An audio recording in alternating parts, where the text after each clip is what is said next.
നിങ്ങളുടെ ഇഷ്ട പരമ്പരകൾ എക്സ്ക്ലൂസീവായി സൺ നെക്സ്റ്റ് ആപ്പിലൂടെ തികച്ചും ഫ്രീ ആയി ഇപ്പോഴേ ആപ്പ് ഡൗൺലോഡ് ചെയ്യൂ. ഇത്രയും നാളായിട്ട് വിശ്വനാഥ സാറിന്റെ അനുവാദം ഇല്ലാതെ ഞങ്ങൾ സാറിന്റെ മുറിയിലൊന്നും കേറുക പോലും ചെയ്തിട്ടില്ല. പക്ഷേ നീ എന്താ ചെയ്തേ? അങ്ങോട്ട് മാറ്. പ്രിയയോട് ഞാൻ പറയാം.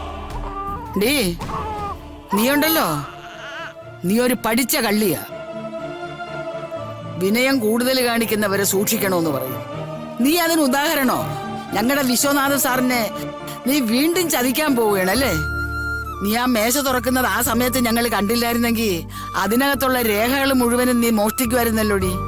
ആരുമില്ലാത്ത ഞങ്ങൾക്ക് ജീവിതം തന്ന ദൈവമാടി വിശ്വനാഥൻ സാറ്. ആ പാവത്തിന് നീ ഒരിക്കൽ ജയിലിൽ കയറ്റി. ഇപ്പം വീണ്ടും നീ അദ്ദേഹത്തെ കുറ്റവാളിയാക്കാൻ നോക്കുകയാണല്ലേ? നിങ്ങൾ എല്ലാവരും തെറ്റിദ്ധരിച്ചിരിക്കുക. നീ വീണ്ടും അഭിനയിക്കുകയാണോടി? തെറ്റിദ്ധരിച്ചിരിക്കുന്നു പോലും. നിന്നെ ഞങ്ങൾ ശരിയായിട്ട് തന്നെയാണ് മനസ്സിലാക്കിയിരിക്കുന്നത്. മീനാക്ഷിയമ്മേ, ഇവളെ നമുക്ക് തന്നെ പിടിച്ചു പുറത്താക്കാം. വിശ്വനാഥ സാർ വരുമ്പോ നമുക്ക് സാറിനോട് കാര്യം പറയാം. ഇറങ്ങടി അങ്ങോട്ട്. ഇറങ്ങിക്കോ ഇവിടുന്ന്. ഓടി അങ്ങോട്ട്. പിന്നെ ഇവിടെ നിൽക്കുന്ന എന്തിനാ? ചേച്ചി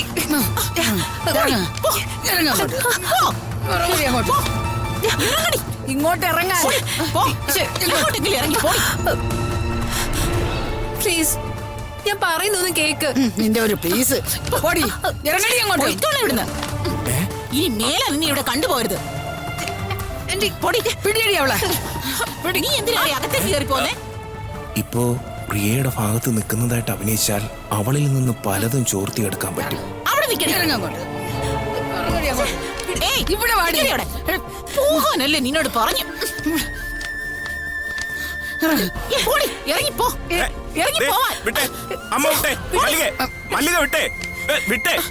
കാണിക്കുന്നത് നിങ്ങൾ പ്രിയ വിട്ടെ. ഇവളെ വിടാനോ? സാറിനെ നമ്മളെയും ചതിക്കാൻ നോക്കിയാ ഇവളെ വെറുതെ വിടാനോ? നീ അങ്ങോട്ട് മാറിക്കേ. പാടി അമ്മേ. അതെ, തലയിരിക്കുമ്പോ വാലാടണ്ട.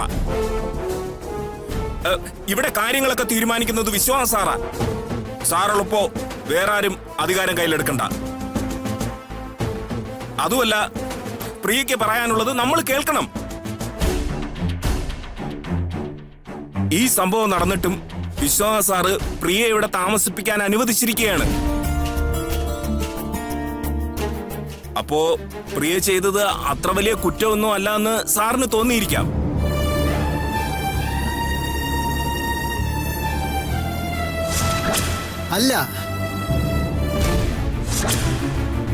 അല്ല, അതുകൊണ്ടല്ല പ്രിയയെ ഇവിടുന്ന് ഇറക്കി വിടാത്തത്.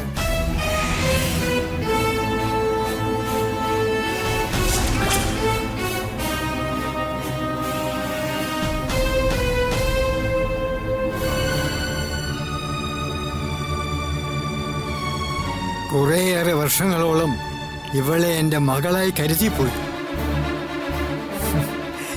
ഇവളിവിടെ വന്നപ്പോ തന്നെ പിടിച്ചു പുറത്താക്കാത്തതിനും പിടിച്ച് പോലീസിൽ ഏൽപ്പിക്കാത്തതിനും പ്രധാന കാരണം അതാ. അതല്ലാതെ ഞാൻ ക്ഷമിച്ചു എന്നുള്ളതിനർത്ഥം ഇവൾ കുറ്റം ചെയ്തിട്ടില്ല എന്നല്ല.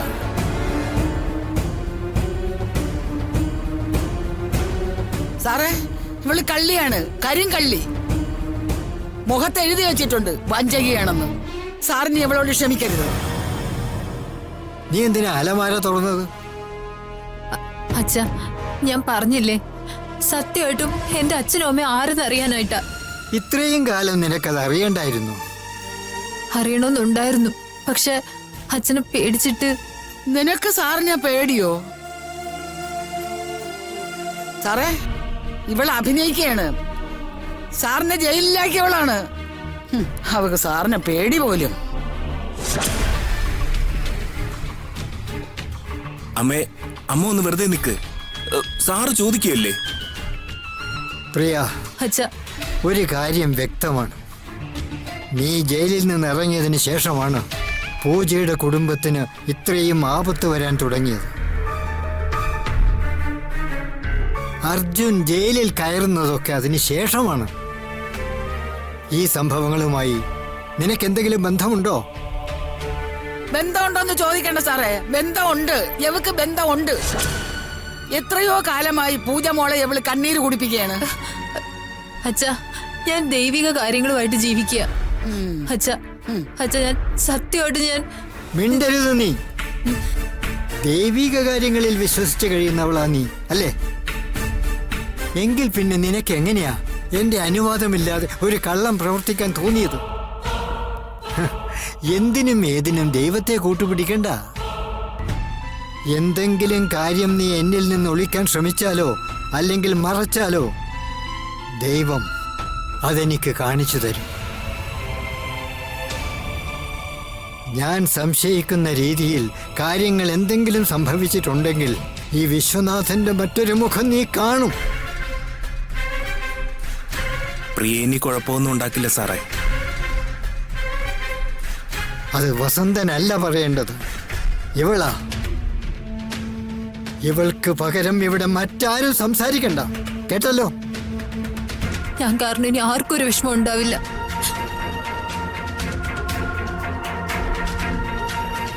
സാറേ, അവളെ ഇനി ഇവിടെ നിർത്തരുത്. അവൾ ഇവിടെ വേണം. അല്ല സാറേ, അവള് കാരണം ഇവിടുത്തെ തീരുമാനങ്ങളൊക്കെ ഞാൻ എടുക്കും. എന്റെ തീരുമാനത്തിന് മുകളിൽ ഇവിടെ ആരും അഭിപ്രായം പറയണ്ട. എന്റെ ഈ തീരുമാനം എന്തിനു വേണ്ടി ആയിരുന്നു എന്ന് ഒരിക്കൽ നിങ്ങൾക്ക് മനസ്സിലാവും. രാധമോള് വല്ലാതെ കരയുന്നല്ലോ. പൂജയൊന്ന് വിളിച്ചാലോ സാർ? വരട്ടെ. കരച്ചിൽ നിൽക്കുന്നില്ലെങ്കിൽ പൂജയെ വിളിക്കാം. സ്നേഹസദനത്തിന്റെ കാര്യത്തിൽ നിങ്ങൾ ഇത്രയും ആത്മാർത്ഥത കാണിക്കുന്നതിൽ എനിക്ക് വലിയ സന്തോഷമുണ്ട്. നിങ്ങളുടെ പിന്തുണയാണ് എൻ്റെ ബലം. സാറിന്റെ കൂടെ ഞങ്ങൾ എല്ലാരും ഉണ്ട് സാറേ.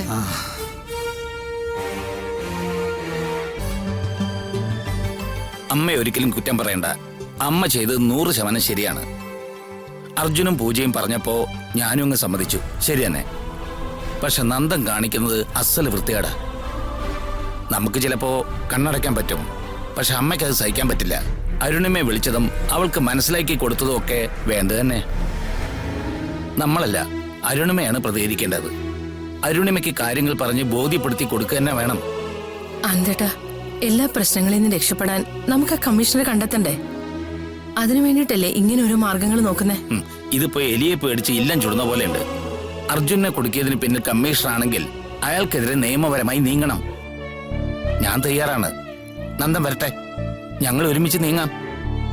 അല്ലാതെ നാട്ടിൽ കേട്ടിട്ടില്ലാത്ത തന്ത്രങ്ങൾ കൊണ്ട് കള്ളനെ പിടിക്കാൻ ഇറങ്ങണ്ട. അരുണിമയ്ക്ക് ദോഷം വരുന്ന ഒന്നിനും ഞാൻ കൂട്ടു നിൽക്കുമെന്ന് കരുതണ്ട. ആനന്ദേട്ടൻ ഇങ്ങനെ തുടങ്ങിയാലോ? മാതിരി പലരുടെയും ജീവിതത്തെ ബാധിക്കുന്ന നീക്കങ്ങളാണ് നന്ദൻ നടത്തുന്നത്. അഞ്ജനയും റാണിയെ അംഗീകരിക്കാന്ന് വെച്ചാൽ അതിന്റെ അർത്ഥം എന്താ?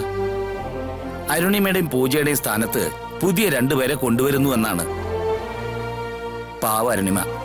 കാര്യങ്ങളെല്ലാം നന്നായി അവസാനിക്കുന്നെങ്കിൽ അവസാനിക്കട്ടെ എന്ന് കരുതിയായിരിക്കും നന്ദന്റെ താളത്തിനൊത്തു തുള്ളുന്നത്. കമ്മീഷണർ ഇനിയും നമുക്കെതിരെ ഒരു നീക്കങ്ങൾ നടത്തിയാലോ? ആരെങ്കിലും അപായപ്പെടുത്തിയാലോ? മാധുരി, നന്ദൻ കമ്മീഷണറെ സംശയിക്കുന്നു, അത് ശരിയാണ്.